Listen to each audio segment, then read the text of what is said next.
জাতীয়তাবাদী দল চট্টগ্রাম কর্তৃক আয়োজিত আগামী 12ই ফেব্রুয়ারি বাংলাদেশের ঐতিহাসিক জাতীয় সংসদ নির্বাচনকে সফল সার্থক করার জন্য এবং বাংলাদেশ জাতীয়তাবাদী দল মনোনীত বিএনপির প্রার্থীদেরকে তাদের শীষে ভোট দিয়ে বিজয় অর্জন করার জন্য আজকের চট্টগ্রামের ঐতিহাসিক গ্রাউন্ড মাঠের সমাবেশে সভাপতিত্ব করছেন বাংলাদেশ জাতীয়তাবাদী দল চট্টগ্রাম মহানগর শাখার সংগ্রামী সভাপতি আন্দোলন সংগ্রামের নেতা জননেতা জনাব এরশাদুল্লাহ।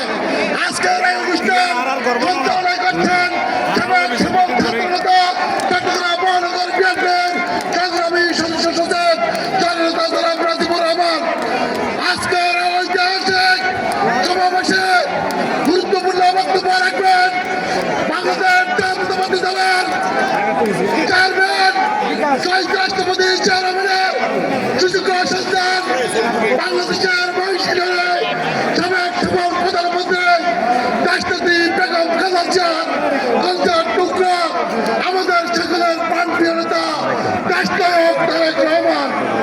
উপস্থিত সকল নেতৃবৃন্দ সবাইকে বাংলাদেশ জাতীয়তাবাদী দল চট্টগ্রাম মহানগর শাখার পক্ষ থেকে সংগ্রামী শুভেচ্ছা আন্তরিক মোবারকবাদ জানাচ্ছি।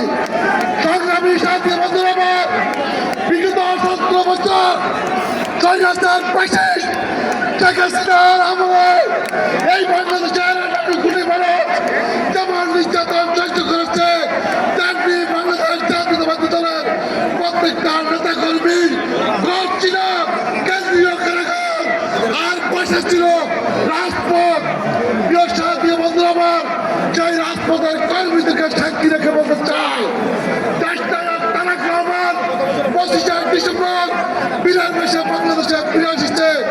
আগামী 12ই ফেব্রুয়ারি এই বাংলাদেশের 16 কোটি মানুষ 12 কোটি 90 লক্ষ ভোটার রাষ্ট্রনায়ক তারেক রহমানের নেতৃত্বে তাদের শেষে ভোট দিয়ে জাতীয় সংসদে প্রেরণ করে প্রমাণ করবে এই বাংলাদেশের মাটি তারেক শীষের ঘাঁটি, এই বাংলাদেশের মাটি শহীদ জিয়ার ঘাঁটি, এই বাংলাদেশের মাটি খালেদা জিয়ার ঘাঁটি।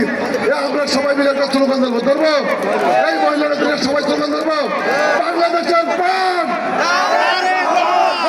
বাংলাদেশের প্রাণ তারেক রহমান, বাংলাদেশের প্রাণ, বাংলাদেশের প্রাণ। ভোট দিব কিসে? ভোট দিব কিসে? ভোট দিব কিসে? তিল মারো ভাই, তিল মারো, কালার শিশা তিল মারো, 12 তারিখে তিল মারো, খালেদা জিয়ার